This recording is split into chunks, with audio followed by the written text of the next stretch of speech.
അസ്സലാമു അലൈക്കും വറഹ്മത്തുള്ളാഹി വബറകാതുഹു. പ്രിയമുള്ളവരെ, പ്രധാനപ്പെട്ട ഒരു മസ്അല നിങ്ങളുടെ മുമ്പിൽ അറിയിക്കാനാണ് വിനീതനായി ഞാൻ വന്നിട്ടുള്ളത്.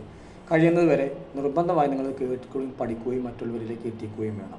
പാമ്പേഴ്സ് ധരിക്കുക എന്നുള്ളത് നമ്മുടെ കുട്ടികൾക്കൊക്കെ നമ്മൾ ചെയ്തു കൊടുക്കുന്ന ഒരു കാര്യമാണ്. ആരോഗ്യപരമായി അതത്ര നല്ലതല്ലെങ്കിൽ കൂടി യാത്രക്ക് പോകുമ്പോഴോ ചിലപ്പോൾ വീട്ടിലിരിക്കുന്ന സമയത്തൊക്കെ ചിലപ്പോൾ സൗകര്യാർത്ഥം അങ്ങനെ ധരിച്ചു കൊടുക്കാറുണ്ട്. ഈ പാമ്പേഴ്സ് ധരിക്കുന്ന കുട്ടികൾ അതിൽ നജസ് ഉണ്ടായിരിക്കാനുള്ള ഹുക്കുമാണ് ഈ പറയുന്നത്. നജസ് ഇല്ലെങ്കിൽ പിന്നെ വിഷയമൊന്നുമില്ല.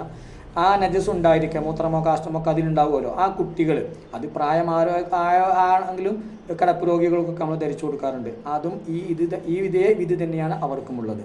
അപ്പോൾ ആ കുട്ടികൾക്ക് ഇതേപോലെ പാമ്പേഴ്സൊക്കെ ധരിച്ചു കൊടുത്ത് ഉമ്മമാർ അല്ലെങ്കിൽ വീട്ടിലുള്ള സ്ത്രീകളോ പുരുഷന്മാർ ആരാലും വേണ്ടിയില്ല, പുരുഷന്മാരും ചിലപ്പോൾ വീട്ടിൽ നിന്നൊക്കെ നിസ്കരിക്കേണ്ടി വരികയാണെങ്കിൽ അവരെ നിസ്കരിക്കുമ്പോൾ അവരെ ചുറ്റിപ്പറ്റി എന്തെങ്കിലും കാര്യങ്ങൾക്ക് വേണ്ടി കരഞ്ഞിട്ട് പിടിച്ചിട്ടൊക്കെ നിസ്കരിക്കുന്ന ഉമ്മയുടെ നിസ്കാര കുപ്പായത്തിനോ വസ്ത്രങ്ങൾക്കൊക്കെ പിടിക്കുകയും അതുപോലെ ഉമ്മാൻ്റെ കയ്യിന് കയ്യാണ് ചിലപ്പോൾ പുറത്തേക്ക് കാണുന്നത്, മുഖത്തോ അല്ലെങ്കിൽ ആണുങ്ങളാണെങ്കിൽ മറ്റു ശരീരഭാഗങ്ങളിലൊക്കെ ഈ കുട്ടി തൊടുകയാണെങ്കിൽ നജസ് ചുമക്കുന്നവനെ പോലെ തന്നെയാണ് നിസ്കാരം ബാത്തിലാകും എന്നുള്ളതാണ്. ബാത്തിലാകോ ഇല്ല എന്ന് ചോദിച്ചു കഴിഞ്ഞാൽ നിസ്കാരം ബാത്തിലാകും.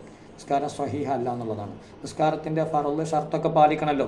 നിസ്കാരത്തിൻ്റെ ഷർത്തിൽപ്പെട്ടതാണ് നിസ്കരിക്കുന്നവൻ്റെ ശരീരം, വസ്ത്രം, നിസ്കരിക്കുന്ന സ്ഥലം നജസ്സുകളിൽ നിന്ന് ശുദ്ധിയാവുക എന്നുള്ളത്.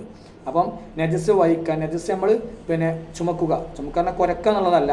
നജസ് ആ വെയിറ്റ് നമ്മൾ താങ്ങുക. നിസ്കരിക്കുന്ന ഒരാളെ കീശയിലോ അല്ലെങ്കിൽ മറ്റുള്ളതൊക്കെ ഇപ്പോൾ മൂത്രമോ കാഷ്ടമോ അങ്ങനെ നജസ് വഹിക്കുന്നുണ്ടെങ്കിൽ, ആ വെയിറ്റ് ചുമക്കുന്നുണ്ടെങ്കിൽ തന്നെ എന്താണ് നിസ്കാരം ബാത്തിലോ. നജസ് നേരിട്ട് പുരണ്ട് കഴിഞ്ഞാൽ എന്തായാലും നിസ്കാരം പോകത്തുള്ളൂ. ഇപ്പോൾ ഒരാൾ എന്ത് ചെയ്തു, കാഷ്ടമോ അല്ലെങ്കിൽ മൂത്രമോ ഒരു പ്ലാസ്റ്റിക്കിൻ്റെ പാത്രത്തിലാക്കിയിട്ട് എന്ത് ചെയ്തു, അല്ലെങ്കിൽ പ്ലാസ്റ്റിക്കിൻ്റെ ഒരു കവറിലാക്കിയിട്ട് നമ്മളെ നിസ്കരിക്കുന്ന വ്യക്തിയുടെ കുപ്പായത്തിൻ്റെ ഒക്കെ പാൻറ്റിൻ്റെ ഒക്കെ കീശയിൽ തിരികെ രസം അല്പം ചോരയോ അല്ലെങ്കിൽ മൂത്രമോ കാഷ്ടമോ ഒക്കെ ഒരു പ്ലാസ്റ്റിക്കിൻ്റെ ഒരു കവറിലാക്കിയിട്ട്, അപ്പോൾ അത് നേരിട്ട് നിസ്കരിക്കുന്ന വ്യക്തിയുടെ ശരീരത്തിലോ വസ്ത്രത്തിലോ അത് സ്പർശിക്കുന്നില്ലെങ്കിലും അത് ചുമന്നുകൊണ്ടാണല്ലോ നിസ്കരിക്കുന്നത്. ആ വെയിറ്റ് താങ്ങിക്കൊണ്ട് നിസ്കരിക്കുന്നത്. അപ്പം നിസ്കാരം സ്വഹീഹല്ല. ഇതുപോലെ തന്നെയാണ് നജസ്സുള്ള ഒരു ജീവിയെയോ അല്ലെങ്കിൽ ഒരു കുട്ടിയെയോ അല്ലെങ്കിൽ ഒരു മനുഷ്യനെയോ അല്ലെങ്കിൽ ഒരു വസ്തുവിനെയോ നിസ്കരിക്കുന്ന വ്യക്തി തൊടുകയോ അല്ലെങ്കിൽ ആ നിസ്കരിക്കുന്ന വ്യക്തി ഇങ്ങോട്ട് തൊട്ടാലും വേണ്ടില്ല, നിസ്കരിക്കുന്ന വ്യക്തി അങ്ങോട്ട് തൊട്ടാലും വേണ്ടില്ല. അത് ആ വെയിറ്റ് താങ്ങുന്നത് പോലെ തന്നെയാണ്, അത് വഹിക്കുന്നത് പോലെ തന്നെയാണ് തൊടുന്നതും. നിസ്കാരം ബാത്തിലാവും എന്നുള്ളതാണ്.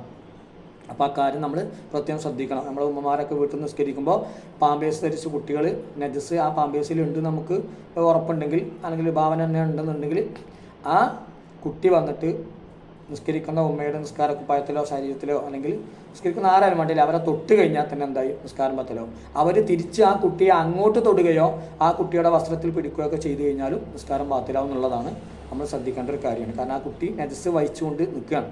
ഇതിൻ്റെ തെളിവ് ഞാൻ പറഞ്ഞു തരാം.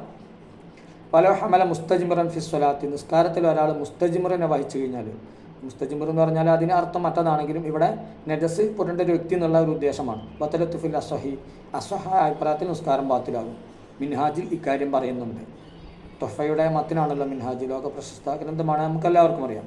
വഖദാലോ ഹമല ഹാമിലുഹു, നജസ് വഹിക്കുന്നവനെ വഹിച്ചാലും, നജസ് വഹിക്കുന്ന ഒരാൾ ആ ആളെ വഹിച്ചാലും എന്താണ് നജസ് ഹാമിലഹു എന്ന് പറഞ്ഞാൽ മുസ്തജിമിറിനെ ചുമന്നവനെ ചുമന്നാലും നിസ്കാരം ബാത്തിലാകും എന്നുള്ളതാണ്. വക്കൽ ഹംലി, ഈ നജസ് ചുമക്കുന്നത് പോലെ തന്നെയാണ് അൽ ഖാബിദു അല സൗബിഹി ഔ ഏദിഹി, വസ്ത്രത്തിലോ നജസ് പുരണ്ട വ്യക്തി നിസ്കരിക്കുന്ന ആളുടെ വസ്ത്രത്തിലോ അല്ലെങ്കിൽ കയ്യിലോ പോലുള്ള ശരീരഭാഗങ്ങളിലൊക്കെ തൊടുക. ഔ അക്കസഹു, അല്ലെങ്കിൽ അതിൻ്റെ നേരർച്ച, അഥവാ നിസ്കരിക്കുന്ന വ്യക്തി നജസ് പുരണ്ട വ്യക്തിയുടെ, ഇപ്പോൾ ഈ പാമ്പേഴ്സൊക്കെ ധരിച്ച കുട്ടിയെ പോലെയുള്ള വ്യക്തിയുടെ ശരീരത്തിലോ വസ്ത്രത്തിലോ തൊടുക. അപ്പോൾ തിരിച്ചും മറിച്ചും അങ്ങോട്ടും ഇങ്ങോട്ടാവുന്നത് രണ്ടും പ്രശ്നമാണ്.